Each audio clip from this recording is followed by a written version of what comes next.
Hello friends, welcome to Indian kitchen.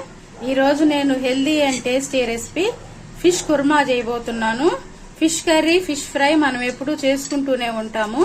కానీ మీరు fish kurma ఇలా చేసుకుంటే మీకు బటర్ నాన్ కైనా, చపాతీకైనా, రైస్ కైనా చాలా పర్ఫెక్ట్ గా ఉంటుంది. ఫిష్ కుర్మా చేసుకోవటం కోసం ముందుగా ఒక 1/2 కేజీ చేపలు తీసుకొని దీనికి ఉప్పు, పసుపు బాగా పట్టించుకొని వీటిని పక్కన పెట్టుకోవాలి. ఇప్పుడు ఒక మిక్సీ జార్ తీసుకొని దీనిలో ఒక 10-12 జీడిపప్పులు, కొన్ని వెల్లుల్లి రెమ్మలు, 2 స్పూన్లు అల్లం ముక్కలు కూడా వేసుకొని దీనిని మెత్తని పేస్ట్ లాగా చేసుకుందాము. చూసారు కదా, ఇలా ఫైన్ పేస్ట్ లాగా చేసుకోవాలి. ఇప్పుడు స్టవ్ మీద ప్యాన్ పెట్టుకొని ప్యాన్ వేడెక్కిన తర్వాత దీనిలో 4 స్పూన్లు నూనె వేసుకుందాము. నూనె వేడెక్కిన తర్వాత దీనిలో 2 బిర్యానీ ఆకులు, 2 చెక్కలు, 2 యాలకులు, 4 లవంగాలు, సన్నగా తరిగిన ఉల్లిపాయలు 2, సన్నగా తరిగిన పచ్చిమిర్చి 2 వేసుకొని ఈ ఉల్లిపాయలు, పచ్చిమిరపకాయలు పచ్చి వాసన పోయేంత వరకు వేయించుకుందాము. ఈ ఉల్లిపాయలు వేగిన తర్వాత దీనిలో మనం ముందుగా మిక్సీ వేసుకున్న జీడిపప్పు, అల్లం వెల్లుల్లి పేస్ట్ వేసుకోవాలి. ఈ జీడిపప్పు పేస్ట్ కూడా పచ్చివాసన పోయేంత వరకు వేయించుకోవాలి.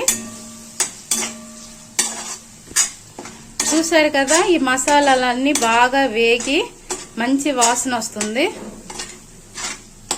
ఇప్పుడు దీనిలో మనం ముందుగానే మ్యారినేట్ చేసి పెట్టుకున్నాం కదా, ఉప్పు, పసుపు వేసి ఈ చేప ముక్కలన్నీ దీనిలో వేసుకొని ఇప్పుడు ఈ చేప ముక్కలకి మసాలాలన్నీ బాగా పట్టేటట్టుగా ఒక 10 నిమిషాలు ఉడికించుకోవాలి.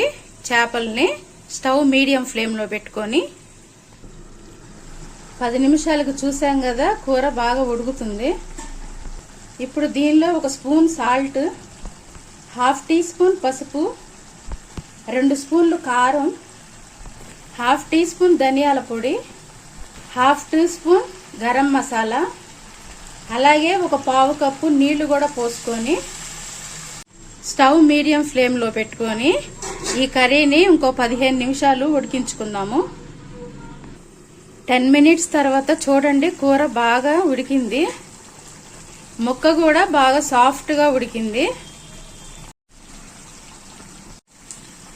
ఇప్పుడు దీనిలో గిలక్ కొట్టుకున్న చిక్కని పెరుగు 1 కప్పు వేసుకొని ఈ పెరుగు కూర అంతా కలిసేటట్టుగా మనం ఒకసారి కలిగి తిప్పుకోవాలి కర్రీని. ఇలా పెరుగు వేసుకోవటం వల్ల మనకి చిక్కని గ్రేవీ వస్తుంది. అంత మాత్రమే కాకుండా కూర కూడా చాలా టేస్ట్గా ఉంటుంది. ఈ పెరుగు కూడా బాగా ఉడికి చిక్కబడి నూనె పైకి తేలేంత వరకు మనం ఇంకో 5 నిమిషాలు ఉడికించుకోవాలి కర్రీని. చూసారు కదా, ఈ కర్రీ బాగా ఉడికి బాగా చిక్కని గ్రేవీ వచ్చింది. మనకి నూనె పైకి తేలుతుంది కదా. ఇప్పుడు దీనిలో సన్నగా తరిగిన కొత్తిమీర కొద్దిగా వేసుకుందాము. అలాగే 1 అర చెక్క నిమ్మరసం కూడా దీనిలో పిండుకొని 1 నిమిషం ఉడికించుకొని దించేసుకుంటే మనకు ఫిష్ కుర్మా రెడీ అయిపోయినట్టే. చూసారు కదా, ఎంతో సింపుల్ గా టేస్టీగా ఫిష్ కుర్మా రెడీ అయిపోయింది. ఇది మనకి చపాతీల్లోకైనా, రైస్ లోకైనా చాలా టేస్ట్ గా పర్ఫెక్ట్ గా ఉంటుంది. ఈ రెసిపీ మీకు నచ్చితే నా ఛానల్ లైక్ చేయండి, షేర్ చేయండి, అలాగే సబ్స్క్రైబ్ చేసుకోండి.